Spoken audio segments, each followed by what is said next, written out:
This is going to be my first video going up on my channel. Well, main video, anyways. And this video has to do with the Miller-Urey experiment and some things that people just have seemed to overlook in recent and past years. So, I currently am reading off of one of my lists that I've put together with all of the main amino acids that were basically created in the process that was done in the Miller-Urey experiment.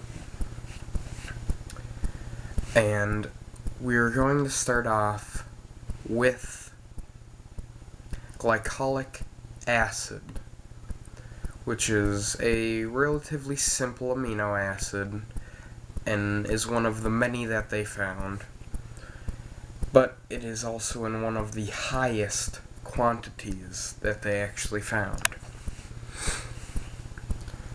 Glycolic acid in this scenario is interesting for the fact that, one, it's found in most sugar crops, which would mean that it does have some biological features just besides being an amino acid. And the main point of all these amino acids that you can put together is that amino acids are needed to create proteins. And proteins are only found in living things. And the Miller-Urey experiment basically proved that we could have just evolved from the simple elements that were already here so many billion years ago. So, again, starting off at glycolic acid, sugar crops. So, obviously, we didn't start off with just sugar crops in an evolutionary standpoint. We started off with very, very simple things. And the very first simple things were pretty much just very similarly related to bacteria and protists. So, whether they have this or not is debatable. The main part we're looking at is sugar crops because it's a biological feature. Now,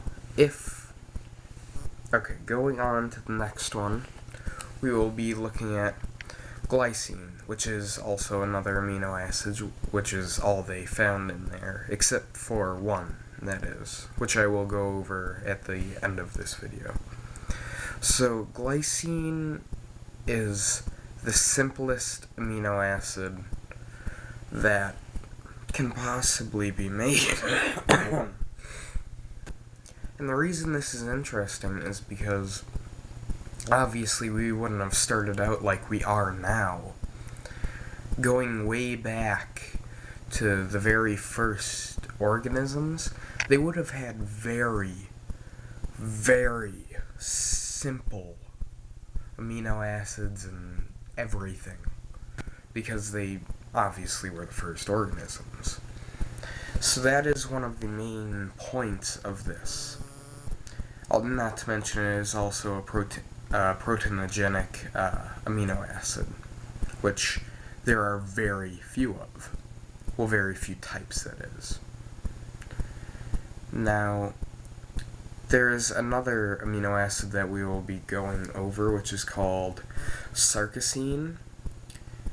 And sarcosine is metabolized to glycine by a protein, or as most people put it, as an enzyme, which is not a very more common term anymore, but this is important to note when we go back to the end of the video. Now, we are going to look at another amino acid called alanine, and alanine is an amino acid used in the biosynthesis of proteins. So, obviously it's used to make proteins, but another thing about this alanine amino acid is that it is also very simple. It is only made from 3 different elements, which is amazing, really, because it's just at the core of what we are. So looking at this, we should be able to start connecting things, seeing that everything for these simple organisms was very simple, like I had stated earlier. But now we are putting it together with what they could have been made of. Well, what their proteins could have been made of. So, another amino acid, well, a chemical compound that was found within their testing area was propionic acid.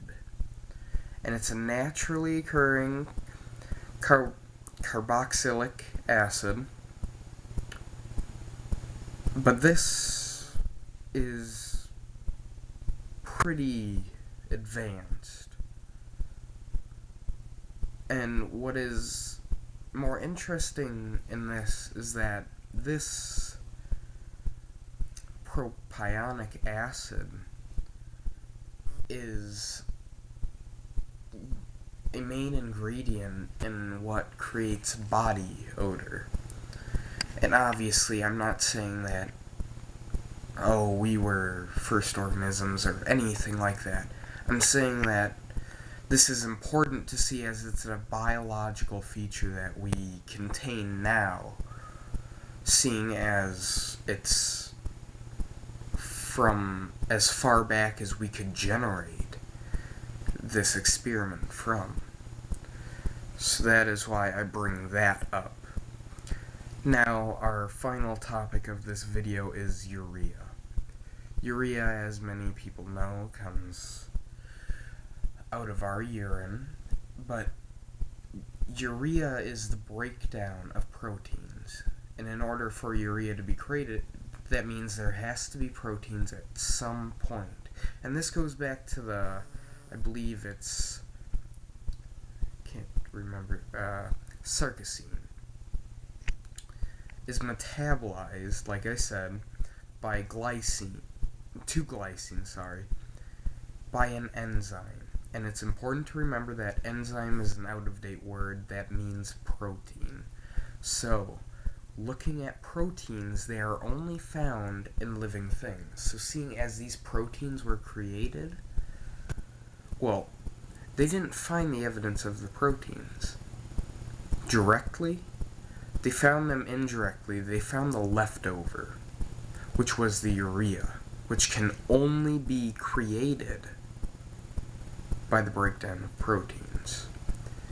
This is what is important to see because proteins are only found in biological beings.